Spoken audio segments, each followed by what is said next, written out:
So yeah, good afternoon everyone. I'm Emma Luker. I'm a Master's of Science student at IRES, and I'm going to be talking to you guys today about groundwater governance in the face of drought, the case of Cape Town, South Africa.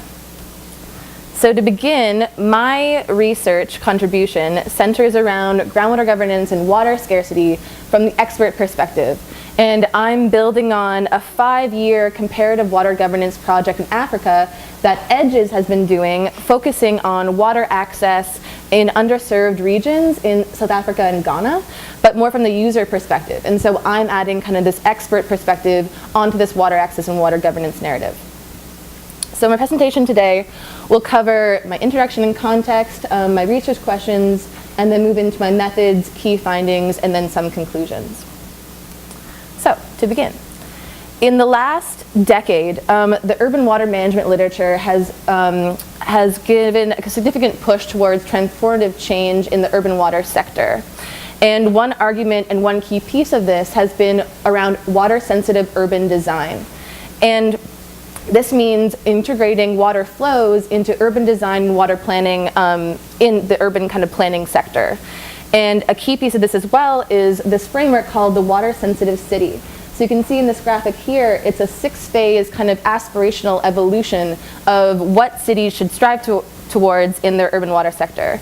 And just for frame of reference, Vancouver is arguably around the water cycle city phase. And this involves 3 pillars to get to this water-sensitive city place. And the first is access to diverse water resources. The second is ecosystem services for both the built and natural environments, and socio-political capital for water-sensitive decision-making. And for my research, I chose to do this approach and take this into the semi-arid urban context in a case study done in Cape Town, South Africa. And just for frame of reference again, Cape Town is around the kind of waterways city phase right now. So Cape Town is a coastal city located in the southwestern tip of the African continent. It's in the Western Cape province of South Africa and has a population of about 3.7 million people. It's also in the southern hemisphere, so the seasons are reversed as compared to Canadian seasons. And one thing to note is that the Cape Town Metro Municipality governs both the city of Cape Town, but also surrounding suburbs and towns. So this area gets its water, about 98% of its water, from surface water sources, all from major dams, like the Lower Steenbras Dam. And 2% of its water comes from groundwater sources. And this groundwater supplies the town of Atlantis with the majority of its water. The Western Cape water supply system supplies the city of Cape Town with water, as well as these major suburbs and surrounding towns. From this map, you can kind of see how in this water management area, the dam potential is largely tapped. And expert opinion has agreed that there's no more room for surface water development.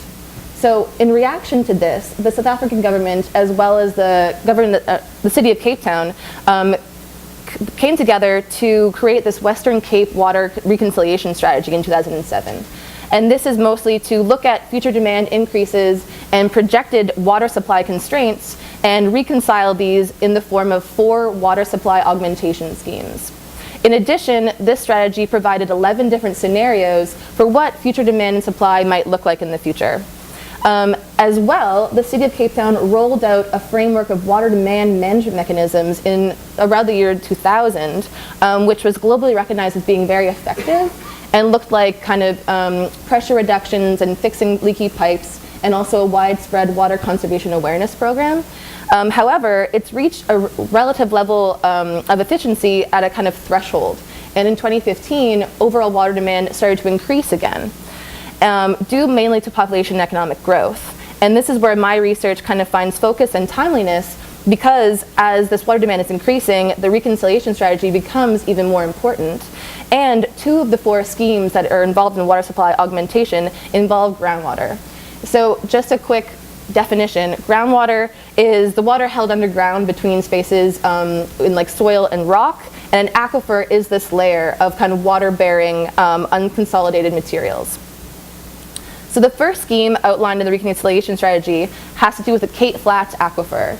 And this is proposed to be an underground reservoir for both harvested stormwater and treated wastewater, which will be artificially injected into the soil.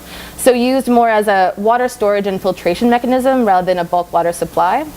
And it's important to know that the aquifer recharge zones of this area are under heavily urbanized areas. And these are mostly township areas, which have historically been provided with lower sanitation services and poor drainage. And this is giving rise to some water quality concerns surrounding this scheme. The second scheme proposed in the reconciliation strategy is the Table Mountain Group Aquifer, or TMG, and this is proposed to be just for bulk water supply. So abstracting water from the aquifer and piping it into the neighboring Zlaterskloof Dam, if you can see it there. And so infrastructure like pipes will have to be built, but a reservoir won't be needed because of this existing dam. And for both these schemes, the feasibility study is done about for exploration into what sustainable abstraction rates and things like that might be, have been significantly delayed and seem kind of inconsistent. And this could be possibly very problematic right now because South Africa and the city of Cape Town is undergoing a significant and pretty severe drought. So this started in 2015, and it's showing no signs of stopping in this 2017 summer that's going on right now. So this is a screen grab from the National Department of Water and Sanitation's website, and you can see how the focus is targeting user water restrictions and appealing to consumers and users of water to reduce their consumption. Now, the city of Cape Town is no exception to this drought. These graphs show how dam levels have been dwindling over the last few years, and there's been an overall reduction in total storage capacity throughout the years. And this is actually causing significant concern right now about having sufficient water for the rest of the hot and dry summer right now. And also the mayor of Cape Town is looking into actually declaring a state of emergency for the city. And they're even talking about water shedding, which is similar to electricity load shedding, but instead of rolling blackouts, it's more just cutting off water services at certain times of the day, which is pretty scary. So given this extreme context and also the dynamics going on about long-term water planning, I was interested in looking at the barriers and motivations behind water supply diversification, mostly to do with groundwater. So my research questions are threefold. The first is, what are the motivations and barriers for large-scale groundwater use in Cape Town, South Africa, in the face of drought? How do these dynamics compare to trends found in empirical data during the last 4 major droughts? And how can institutional knowledge from past groundwater projects, like seen in Atlantis, inform future groundwater projects like the CFA and the TMG? But for this talk, I will be focusing on my first question and looking at the motivations and barriers for groundwater use in Cape Town. So moving into my methods, I was in Cape Town last year from June to September, so kind of the bulk of Cape Town's winter. And I did in-depth interviews with experts involved in the water sector at the city of Cape Town. And my strategy when choosing interviewees was to get a range of perspectives from the different people who are responsible for water decision making. And what I realized quite quickly is that this extends past local government and into the realm of consultancies, because these are the people that are actually doing the technical and feasibility work behind aquifer use in the future. So I used my connections with my hosts at the University of Cape Town, as well as significant collaboration with Lucy Rodina, to get introductions into the relatively small communities of managers and also consultants that are responsible for groundwater decisions. And so interviewees for me range from several managers at the city of Cape Town, but also to consultants hired by the city to do these groundwater feasibility projects, and then also some NGOs and academics that are involved in groundwater discussions. In addition to interviews, I did some water infrastructure site visits. I did attended some meetings with people involved in water-sensitive urban design research at these 2 universities, and also had the opportunity to go to a national groundwater strategy workshop, because right now, for the first time, there's a national groundwater strategy that's being written. So that was a very cool opportunity for me. And when I got back from my fieldwork, my interviews were transcribed, and I coded those in vivo for the major themes relating to groundwater motivations and barriers. So moving into my key findings, these are separated into largely 2 different groups. So the first is groundwater motivations. So I found 3 major cited themes around motivations behind groundwater integration. And the first and most prevalent was that groundwater will be promoting water security for the future. And introducing groundwater will actually provide a drought buffer for the city in times of these high water constraints. Because surface water is viewed as more vulnerable to temperature changes and rainfall pattern variability, groundwater is seen as more stable and can be more of this kind of buffer in times of water scarcity. Secondly, groundwater was talked about in terms of increasing water supply system resilience. And this came twofold. So the first is that new sources will introduce more flexibility into the system in times of variable water, as well as the infrastructure redundancy needed when some of this surface water infrastructure might break down. So say a pipe is blocked or dam levels get too low, groundwater can kind of act as a safety net in the end. And then third is groundwater being a kind of catalyst towards shifting attitudes to a more positive realm around alternative water sources. So traditionally, stormwater and wastewater have been viewed as kind of more, so from the management perspective, stormwater is viewed in the past as more of a burden on urban spaces and not necessarily a useful water source. And wastewater has been viewed by the public as being like low quality and having very low desirability to be in our homes. And so the thought, since the CFA scheme is going to include stormwater and wastewater in this new bulk water supply scheme, then it can act as kind of this catalyst for shifting a more positive attitude in the management sphere, but also in public perceptions. And then moving beyond the motivations, I wanted to look at barriers. But what I found is that barriers was not necessarily a very useful framing, because what's happening is there's no real barriers to groundwater development. It's more reasons why surface water supply systems seem more attractive. And so these I'm labeling as conventional path dependencies. So reasons why the status quo is more attractive than any kind of change. So I found 4 main conventional path dependencies, the first being perceptions of groundwater. So this quote is a little long, but just the bold section says, groundwater has generally developed where there were no other options, like small towns. So this shows that in the past, the city of Cape Town has viewed groundwater as not necessarily appropriate for a metro as large as itself, and seeing it as more a small-scale resource for rural areas or towns where they didn't have a centralized system. And dam development and surface water was seen as more of an easier, large-scale solution. And there's been no real incentive to push back on this because there's been no need to augment supply beyond surface water until now. But what's interesting is that groundwater is viewed in the reconciliation strategy as having high utility and high potential, but this is not really caught up with manager perceptions yet. And I think it's because that it comes along with a whole new set of management difficulties, but also resource definitions, and that's a slow kind of process. A second path dependency that I found was uncertainty in climate change modeling.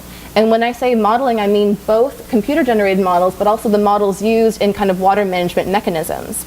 So this quote says, "You don't manage drought by building new resources. You manage drought with restrictions." So a traditional approach looked more to the user instead of larger shifts in maybe climate change or even water demand increasing. And this is just no longer sufficient. There's been lots of work done on climate change effects in this region, for example by Mark New, and it's showing that hydrological droughts are going to only increase in intensity and frequency. And so this past traditional approach is not going to be no longer sufficient when planning for future water demand and supply. And in addition, the City of Cape Town has access to a model and a scenario that uses the climate change factor, but what I found is that it's actually not being used at all. They're using the more conventional models that have no climate change effects in them because of the high uncertainty related to climate change modeling. And while this is like a conventional path dependency on the traditional approaches, however, it may not be appropriate anymore for planning for future droughts. The third path dependency is about high restructuring costs. And this is because alternative sources are not cheaply or readily available as surface water has been in the past. So this discusses, maybe we have that TMG aquifer. Then after that, maybe we go either into direct reuse or a desalination plant. So the desalination plant is always towards the end because it's the most expensive one. So cost, clearly a barrier, but also what's interesting here is that groundwater is actually the cheapest option. So it can be both a barrier and an opportunity.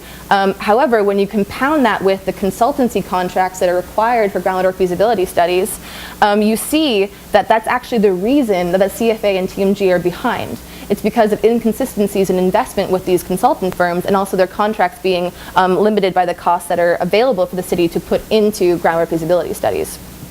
And this has significantly just limited the ability to plan in the future for groundwater schemes to come online in the Western Cape water supply system. And then the fourth and final path dependency that I found was an additional lack of knowledge and higher uncertainty in using an unprecedented water resource. So here, the thing with groundwater that is uncertain is its effect on the environment. And so this goes to show how much uncertainty is involved when looking at using large-scale groundwater sources and how it's going to affect the environment, because it's never been done before, but also defining what a sustainable abstraction rate might be, or even what sustainability might be in terms of large-scale abstraction in general. And so this is creating a large incentive to maintain a structure that has known impacts. Additionally, in 2003, at the national scale, there was a disbanding of the Directorate of Geohydrology. And when I went to the National Groundwater Strategy Workshop, this was said to have limited functions and operations for groundwater planning at all scales. And so without people both knowledgeable and passionate about groundwater in specified roles and taking forth these kind of roles in groundwater planning leadership, there's been this general feeling of groundwater responsibilities falling through the cracks and not knowing who's responsible for what. So building on this, some main takeaways to take from this is that surface water path dependencies have led to this kind of creation of unclear roles and responsibilities for groundwater governance, and an unclarified framework of what groundwater governance might mean in Cape Town. And notably, this has led to a lack of support for groundwater champions to take these projects forward and take initiative. And this is key because in the water-sensitive urban design framework, championship is an essential part of water-sensitive urban design. And these champions are said to be emergent leaders who act as agents of change within these broader water institutions. And so in the past, what has appeared to happen, based on my research, is that these these barriers of path dependencies and unclear roles have been significant hurdles in kind of getting over these things in order to push these projects forward. And so it seems to me is that what could happen is that groundwater motivations that I've outlined, as well as perhaps some augmented space in institutions for groundwater champions, could actually be the answer in terms of compounding these two things and getting over these two barriers. And what could happen potentially as well is that this could be a step in towards the water-sensitive city transition through this lens of diversifying water resources. So in conclusion, based on my talk today and my research in general, groundwater is firmly in the water future of Cape Town. And this is evident through both the reconciliation strategy, but also through the groundwater motivations that I found throughout my work in Cape Town. However, this policy is not translated into clear responsibilities for groundwater governance yet. And creating institutional space for supporting these groundwater champions that have had no real voice yet will be important in the future. And this could provide a smoother transition away from surface water and water demand focused approaches that have been shown to no longer be sufficient anymore, to a more portfolio-based approach to water supply. So, acknowledgements now. After that. So Layla and Mark, my supervisors, Jordi on my committee, my colleagues I had the privilege of working with at the University of Cape Town, the University of Western Cape, and Umvoto Africa, and also special thanks to Lucy Rodina and my IRES badgers. Yeah.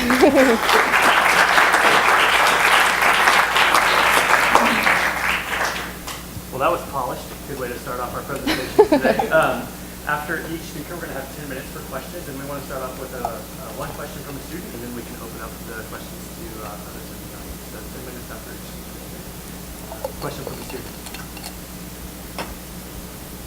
Teddy.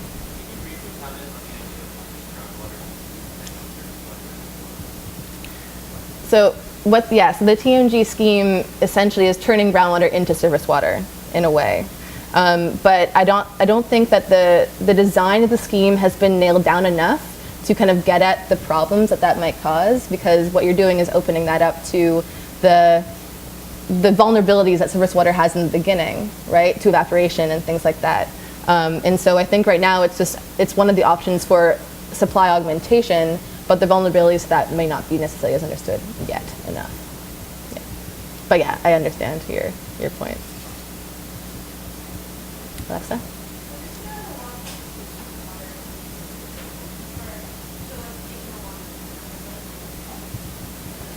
So 100 years, I'm not sure about that. The reconciliation strategy is written more of on the 20-year kind of time frame.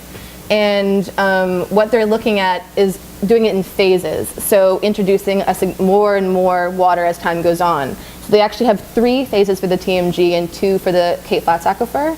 And so they're looking at introducing kind of piecemeal as they go forward. So they're thinking of it as long-term planning, but then these things might be come into different problems and getting over those as time goes on. But in terms of renewability, though, the TMG aquifer is actually very, very, very old water. It's in a very mountainous region. It's fractured rock aquifer that's been not necessarily understood in the past. And so I think they're thinking of that as more of this buffer only in times of drought times, and then the Cape Flats aquifer being more a renewable water resource, and because it's going to be a bit like higher turnover, essentially, in injected water and then abstracted water.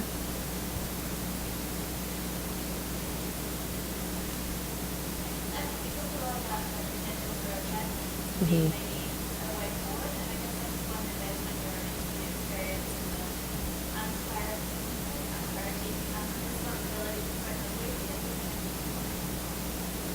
So what was really interesting actually during interviews is that it seems like there was a wave of champions, but funnily enough, they're actually all retiring.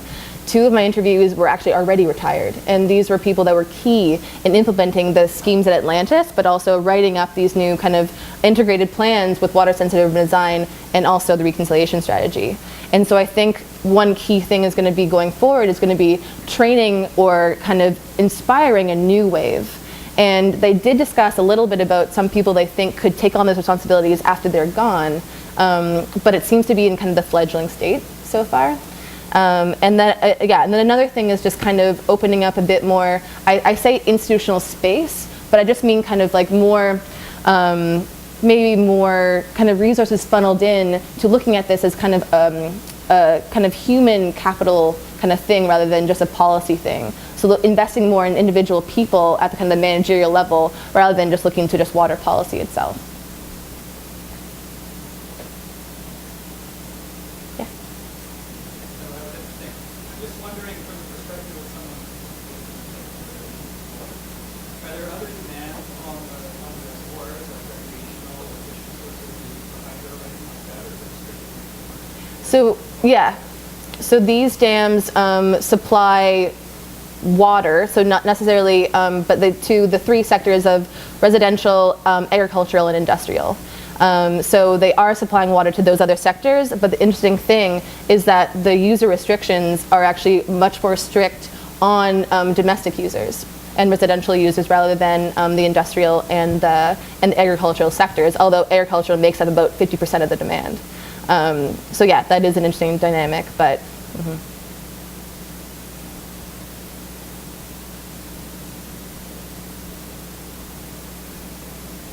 yeah, Harold?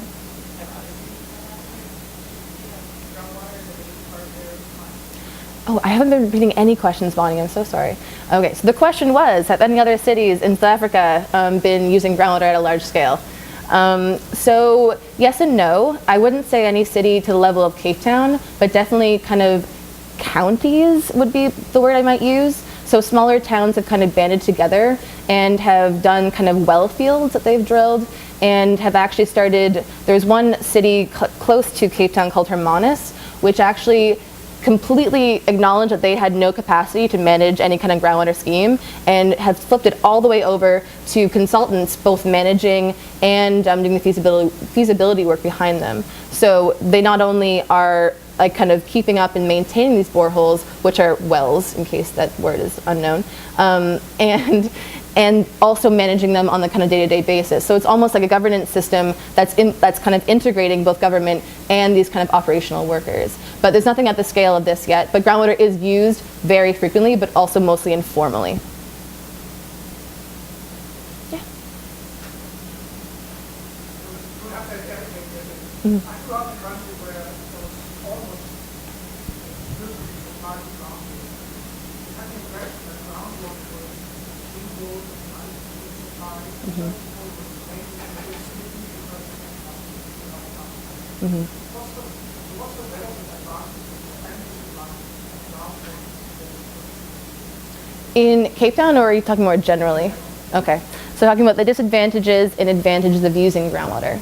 So the general perception is yes, groundwater is of higher quality than surface water, and surface water is more variable to climate and things like that. So I would say that disadvantages to using groundwater would be that the sustainability of abstraction is relatively unknown, because judging how much storage an aquifer can hold is very difficult. And it's a very complicated kind of thing to do because of, well, a whole host of reasons. But then, so surface water availability is more known and more understood, except that when climate change effects may come in and changes kind of patterns of rainfall. So I'd say that would be probably a disadvantage of using surface water as well. But then for places like Cape Town and even across the world, say in like I've seen a lot of case studies done in like Phoenix and Melbourne, is that they've been using groundwater for a very long time, but governance systems for groundwater are very difficult because aquifers cross a lot of boundaries and jurisdictions. And so figuring out those water rights can be quite difficult as well. In Cape Town, for example, when I mentioned how the TMG water will be transferred into this Waterskloof Dam, that's actually a nationally owned dam. But the water that will be extracted will be owned by Cape Town. And so trying to figure out those water ownership rights might be a very kind of significant governance obstacle in the future. So that answers the question.